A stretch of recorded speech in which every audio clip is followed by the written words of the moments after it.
Extensor hood या dorsal digital expansion की।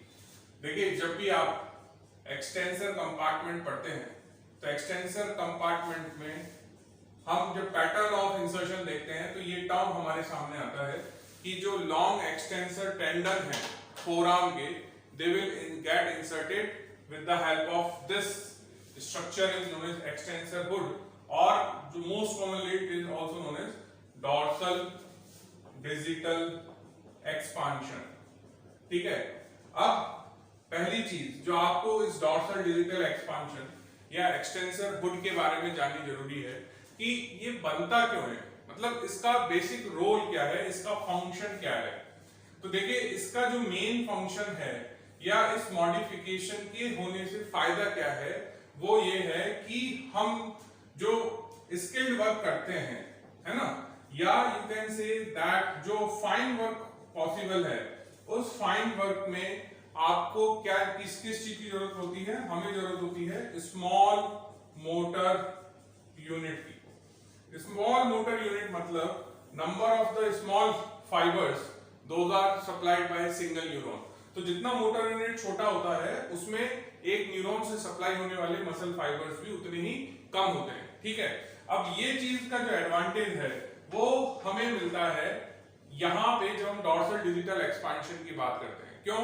Because आप पढ़ोगे कि जो लम्ब्राइकल्स एंड इंट्रोशिया जो हमारी small short muscles of hand होती हैं, ये क्या होते हैं, they are having the small motor unit.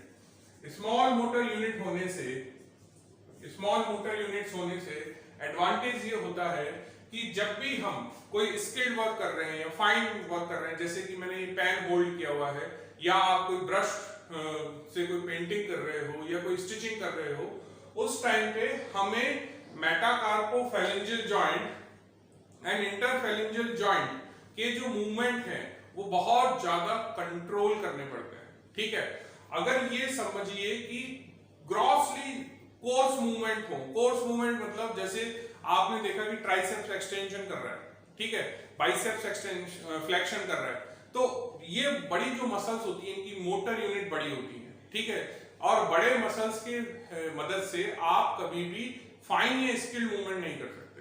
अगर हमें फाइन या स्किल मूवमेंट करना है तो हमें उस जॉइंट का जो मूवमेंट है उसको कंट्रोल करना पड़ेगा, और उसको हायर लेवल ऑफ कंट्रोल करने के लिए we need the small motor unit. तो with the help of the dorsal digital expansion और एक्सटेंसर हुड क्या होता है कि ये जो फिंगर्स हैं इनका मेटाकार्पोफैलेंजियल जॉइंट का फ्लेक्शन और इंटरफैलेंजियल जॉइंट पे जो एक्सटेंशन है ये कंट्रोल होगा लम्ब्राइकल्स और इंट्रोशिया की हेल्प से।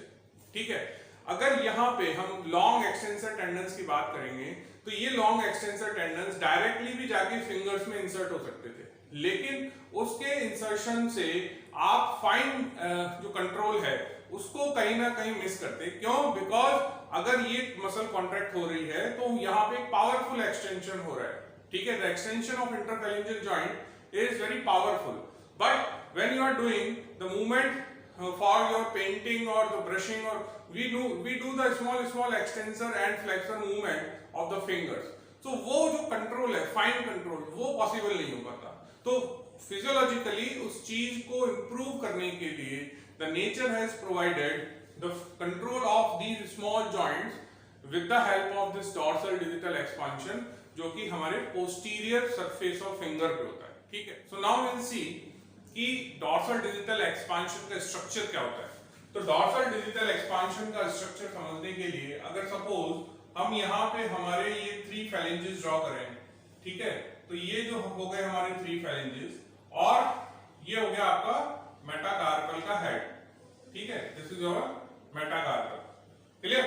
अब हुआ क्या कि बट ऑब्वियसली हम डॉर्सल सरफेस की बात कर रहे हैं, तो जो हमारा लॉन्ग टेंडन आ रहा है इसका डॉर्सल साइड पे एक्सटेंसर टेंडन आ रहा है, ये लॉन्ग एक्सटेंसर टेंडन जब मेटाकार्पोफैलेंजियल जॉइंट पे पहुंचता है, मेटाकार्पोफैलेंजियल जॉइंट कौन सा है? ये वाला, this is your metacarpophalangeal joint. ठीक है, ये है आपकी मेटाकार्पल और ये है हमारा प्रॉक्सिमल फैलेंक्स। ठीक है, ये है मिडिल फैलेंक्स और ये है हमारा डिस्टल फैलेंक्स। क्लियर? अब ये जो मेटाकार्पोफैरिंजियल जॉइंट है, इस मेटाकार्पोफैरिंजियल जॉइंट को पर जैसे ही एक्सटेंसर टेंडन पहुंचता है, यहाँ पर इसकी ब्रॉडनिंग हो जाती है। ठीक है, ब्रॉडनिंग होने को ही हम बोलते हैं हुड। हुड मतलब हो गया ब्रॉडनिंग। ब्रॉडनिंग मतलब कि ये यहां पे जाके चौड़ा हो जाता है। ठीक है, और सबसे बड़ी इंपॉर्टेंट चीज ये है कि यहां पे आप देखते हो दोनों साइड आपको डीप ट्रांसवर्स लिगामेंट नजर आता है। ये जो है ये है डीप ट्रांसवर्स लिगामेंट, जो कि हमें इस मेटाकार्पोफैरिंजियल जॉइंट के चारों ओर दिखता है, डीप ट्रांसवर्स लिगामेंट। ठीक है, तो ये जो डीप ट्रांसवर्स लिगामेंट है जो दोनों साइड में हमें नजर आता है, यहां पे इसकी जो ब्रॉडनिंग हुई, ये ब्रॉडनिंग इस डीप ट्रांसवर्स लिगामेंट के साथ अटैच हो जाती है। ठीक है, तो पहली चीज जो सबसे इंपॉर्टेंट है जो आपको यहां याद रखनी है कि एक्सटेंसर हुड में हुड या ब्रॉडनिंग कहां हो गई, जैसे इसने मेटाकार्पोफैरिंजियल जॉइंट को क्रॉस किया। दूसरा, क्रॉस करने के बाद ये जो ब्रॉडनिंग हुई, ये ब्रॉडनिंग किसके साथ अटैच हो जाती है? Answer is deep transverse ligament के साथ। इस लिगामेंट के साथ अटैच होने का सबसे बड़ा एडवांटेज क्या है? इसका सबसे बड़ा एडवांटेज ये है कि it fix the position of your extensor tendons. मतलब ये हुआ कि अगर आप इसको फिक्स नहीं करोगे, अगर आप ये जो फिक्स होने का मेन फंक्शन है इसको नहीं करोगे, यानी सपोज अगर मैं इन दोनों कनेक्शन को काट दूंगा तो ये टेंडन अपनी पोजीशन में नहीं रह पाएगा। देयर आर चांसेस कि ये एक्शन के टाइम इधर उधर स्लिप हो जाए। तो इस टेंडन को अपनी पोजीशन पे रखने के लिए आपके पास ये कनेक्शन क्रिएट हुआ, और ये कनेक्शन जो है एक्सटेंसर टेंडन की फ्लैटनिंग का इस डीप ट्रांसवर्स लिगामेंट के साथ ये हो पाया because of this broadening which is known as hood. ठीक है, अब क्या हुआ कि ये जो हम डॉर्सल डिजिटल एक्सपांशन देख रहे हैं, ये डॉर्सल डिजिटल एक्सपांशन तीनों फैलिंजेस यानी proximal, middle and distal feelings, तीनों फैलिंग्स के साथ कनेक्शन बनाता है। तो कनेक्शन कैसे बनाता है कि ये जो यहां पे आप देखोगे तो इसके 3 बैंड्स जनरेट होते हैं। कितने बैंड्स बनाता है? 3 बैंड्स। ट्राइफर्केशन हो जाता है इसका। ट्राइफर्केशन होने पे जो सेंट्रल पार्ट है ये तो मिडिल फैलिंग्स पे जाके अटैच हो गया। सेंट्रल पार्ट कहां जाके अटैच हो गया? यहां पे मिडिल फैलिंग्स में आके अटैच हो गया। और यहां पे जो बाकी के 2 बैंड्स जनरेट हुए डॉर्सल डिजिटल एक्सपांशन की थिकनिंग के, ये इस तरह से जाके और यहां पे आपके डिस्टल फैलिंग्स पे अटैच हो गए। कहां पे अटैच हो गए? डिस्टल फैलिंग्स पे अटैच हो गए। तो ये मेन कंपोनेंट हुए इस डॉर्सल डिजिटल एक्सपांशन के। तो जब आप डॉर्सल डिजिटल एक्सपांशन देख रहे हो तो डॉर्सल डिजिटल एक्सपांशन में 3 चीजें हैं जो हमें याद रखनी है। पहली चीज, ब्रॉडनिंग हुई। ब्रॉडनिंग क्या कहलाई? हुड। दूसरी चीज कि ब्रॉडनिंग के बाद तुरंत बाद ये ट्राइफर्केशन हो गया इसका। ट्राइफर्केशन में जो मिडिल बैंड था ये चला गया मिडिल फैलिंग्स पे, और साइड के जो 2 लैटरल बैंड्स थे ये दोनों बैंड्स आगे गए, इन्होंने डिस्टल इंटरफैलिंजियल जॉइंट को क्रॉस किया और ये डिस्टल फैलिंग्स के बेस पे जाके इंसर्ट हो गए। ठीक है, तो ये डॉर्सल डिजिटल एक्सपांशन का स्ट्रक्चर हुआ। ठीक है, तो बेसिकली डॉर्सल डिजिटल एक्सपांशन का जो बेस है, ये बेस फिक्स कहां पे होता है? ये चीज मैं फिर आपको बता रहा हूं कि इसका बेस फिक्स कहां पे हुआ। आंसर इज ये डीप ट्रांसवर्स लिगामेंट की कनेक्शन से। ठीक है, अब जो दूसरी चीज है जो आपको यहां पे याद रखनी है कि ये जो डॉर्सल डिजिटल एक्सपांशन है ये काम कैसे करता है?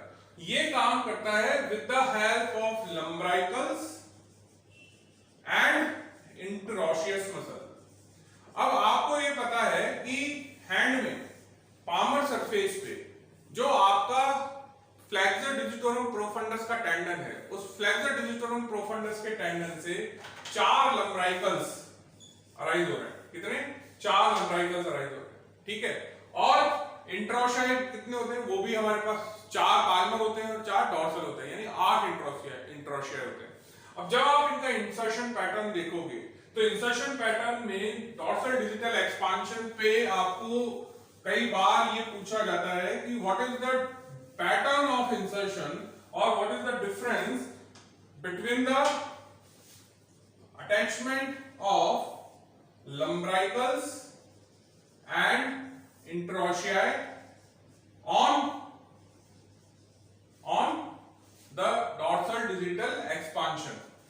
So आपको ये याद कैसे रखना है, ये यहाँ पे याद ये से रखना है कि एक तो लंब्राइकल्स जो होते हैं ये सिर्फ रेडियल साइड में अटैच होते हैं, रेडियल साइड और यू कैन से लैटरल साइड, ठीक है। यानी ये जो मेरी फिंगर है, ठीक है, अगर मैं इसको एनाटॉमी पोजीशन में रखूंगा तो ये मेरा लैटरल बॉर्डर है या थंब है और ये मीडियल बॉर्डर, तो ये इस फिंगर का रेडियल साइड हुआ या लैटरल साइड हुआ और ये इस फिंगर का मीडियल साइड हुआ। तो यहाँ पे जो डॉर्सल डिजिटल एक्सपांशन जनरेट हुआ उसका ये जो हुड है, इस हुड का ये पॉइंट क्या कहलाया, रेडियल पॉइंट, और लैटरल साइड ये क्या कहलाया, मीडियल साइड।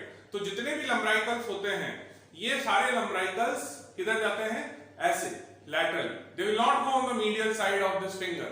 अगर मुझे इस फिंगर पे लंब्राइकल अटैच करना है तो मैं किधर से अटैच करूंगा, रेडियल साइड पे, not on the ulnar side और मीडियल साइड। सो पहली चीज जो आपको याद रखनी है that lumbricals always and always attach to the radial side और the lateral side of this hood और डॉर्सल डिजिटल एक्सपांशन।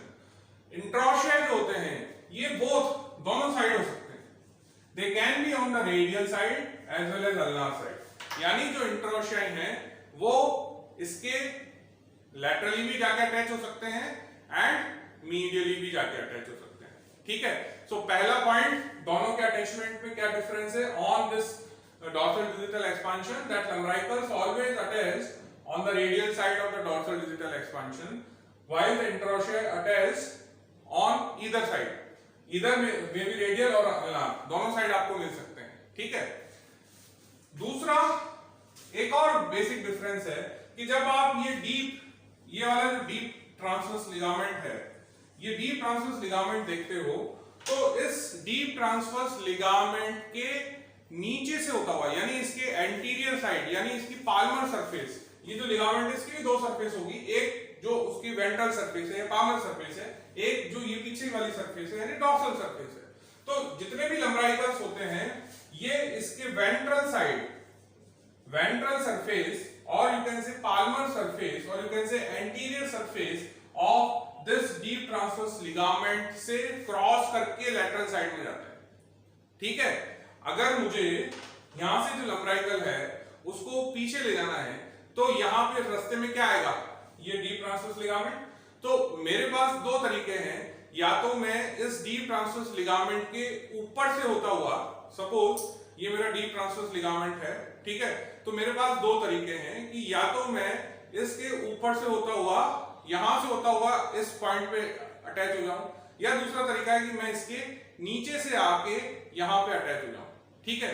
तो लंब्राइकल्स कौन सा पाथवे लेते हैं, lumbricals will go ventral to this ligament and then they will attach to the radial side of your dorsal digital expansion, while the interossei will take the another pathway, that means they will go on the posterior side and then they will attach to the hood, extensor hood, ठीक है। so ये basic difference है। जो दूसरा बहुत important difference है कि लंब्राइकल्स तो ventral side of the deep transverse ligament से होते हुए हुड के एंड पे पहुंचते हैं, और इंटरऑशियाई जो होते हैं ये इसके डॉर्सल लिगामेंट के डॉर्सल सरफेस के कांटेक्ट में आने के बाद अपने हुड पे पहुंचते हैं, ठीक है।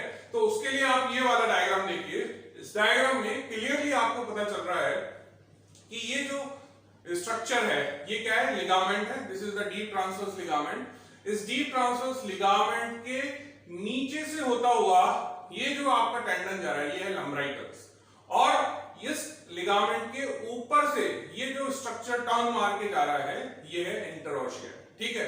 तो कई बार अगर आपको डायग्राम रिलेटेड क्वेश्चन में भी ये पूछा जाए, ठीक है, और अगर आप ये बात पहचान पा रहे हो कि ये है ना डॉर्सल डिजिटल एक्सपांशन का डायग्राम है, तो you may have the labelling कि इनमें से कौन सा इंटरऑशिया है और कौन सा लंब्राइकल है, तो उसको पहचानने का सबसे अच्छा तरीका क्या है कि अगर डॉर्सल डिजिटल एक्सपांशन के पास अगर कोई भी tendon ventral surface of deep transverse ligament से होता हुआ जा रहा है तो लंबराइकल होगा, और अगर उसके डॉर्सल सरफेस से होता हुआ अगर ये टेंडन जा रहा है, जो कि आप इस डायग्राम में देख पा रहे हो, तो वो इंटरओशियाई होगा। ठीक है, तो ये चीज एक इंपॉर्टेंट चीज होती है कि लंबराइकल और इंटरओशियाई कैसे डॉर्सल डिजिटल एक्सपांशन को अप्रोच करते हैं। नाउ वी विल सी कि डॉर्सल डिजिटल एक्सपांशन की वजह से हमारे को कौन सा मूवमेंट देखने को मिलता है। तो अगर आप डॉर्सल डिजिटल एक्सपांशन का मूवमेंट्स पढ़ रहे हैं तो लंबराइकल्स and इंटरओशियाई, these both muscles are able to do the flexion at metacarpophalangeal joint and extension of interphalangeal joints. Now ये पॉसिबल क्यों हुआ? Just because of the dorsal digital expansion. ठीक है, कैसे पॉसिबल हुआ कि ये आपका मेटाकार्पल का हेड है, ठीक है, और ये आपका प्रॉक्सिमल फैलिंक्स है, ठीक है, then you will have the middle and distal phalanx. So this is your middle phalanx and this is the distal phalanx. Clear? Now यहां पे ये हमारा डॉर्सल डिजिटल एक्सपांशन है ना, this is your dorsal digital expansion, जिसका एक central तो कहां चला गया? मिडिल फैलिंक्स पे, और जो लैटरल बैंड्स थे वो कहां चले गए? डिस्टल फैलिंक्स पे। क्लियर? और ये प्रॉक्सिमल फैलिंक्स के साथ भी कनेक्ट होता है विद द कनेक्टिव टिश्यू, सब कनेक्टिव टिश्यू। क्लियर? अब जब आप मूवमेंट्स की बात करोगे तो ये आपका क्या हो गया? This is your metacarpophalangeal joint, this is your proximal interphalangeal joint and this is your distal interphalangeal joint. Clear? तो अब यहां पे एक्सिस कहां है? तो अगर आप इस जॉइंट का एक्सिस देखोगे, इस जॉइंट का एक्सिस और इस जॉइंट का एक्सिस, क्लियर? अब यहां पे जो आपकी लंबराइकल्स एंड इंटरओशिया हैं वो इस एक्सिस के आगे से होते हुए इस हुड में जाके अटैच होते हैं, इस तरह से they are passing and approaching this hood like this. ठीक है, अब होगा क्या? Now what is the fulcrum? So fulcrum is this point is considered as a fulcrum. अब जब फोर्स लगेगा, यानी ये जो कॉन्ट्रैक्ट होगी मसल लंबराइकल्स एंड इंटरओशिया है, तो यहां पे डायरेक्शन ऑफ फोर्स क्या है? वेंट्रल डायरेक्शन है, ठीक है, लेकिन ये वेंट्रल डायरेक्शन फल्क्रम के आगे लग रहा है, एंड फल्क्रम के आगे लगने से इसका जो डिस्टल इंपैक्ट आएगा उसमें ये पूरा की पूरा सेगमेंट क्या शो करेगा? फ्लेक्शन। ठीक है, बिकॉज ये जो डायरेक्शन में पुलिंग हो रही है, ये इस फिंगर की एक साइड से पुलिंग नहीं हो रही है, ये दोनों साइड से पुल हो रहा है। ठीक है, इधर भी है आपके पास लंबराइकल और इधर क्या है? इंटरओशिया। ठीक है, सो लंबराइकल और इंटरओशिया का कॉमन एक्शन क्या हुआ कि दोनों पकड़ के इसको खींचेंगे तो ये फ्लेक्शन एट मेटाकार्पोफैलेंजियल जॉइंट कहलाएगा। ठीक है, but the important thing is the tendons are anterior to this fulcrum. ठीक है, so they are passing from the palmar surface to the dorsal side, that is anterior to the fulcrum, and दोनों side से जब ये tendon इस तरह से इस फिंगर को खींचते हैं तो you will have the flexion of metacarpophalangeal joint. लेकिन यहां पे बिकॉज ये जो पूरा की पूरा कनेक्शन है, जो कनेक्शन आपके यहां पे और यहां पे दिख रहा है डिजिटल एक्सपांशन का, उसकी वजह से ये जो दोनों पॉइंट हैं, दोनों पॉइंट पे इन फिंगर्स का क्या होगा? इन इंटरफैलेंजियल जॉइंट पे देयर इज ए एक्सटेंशन। ठीक है, सो इसका फोर्स तो अपर डायरेक्शन में लगेगा दोनों फल्क्रम पे, और इस फल्क्रम पे फोर्स डाउनवर्ड डायरेक्शन में लगेगा, तो आपका मेटाकार्पोफैलेंजियल जॉइंट का तो फ्लेक्शन हो जाएगा और इंटरफैलेंजियल जॉइंट का एक्सटेंशन हो जाता है। ठीक है, so this is a complex, it is known as complex type of the skilled movement.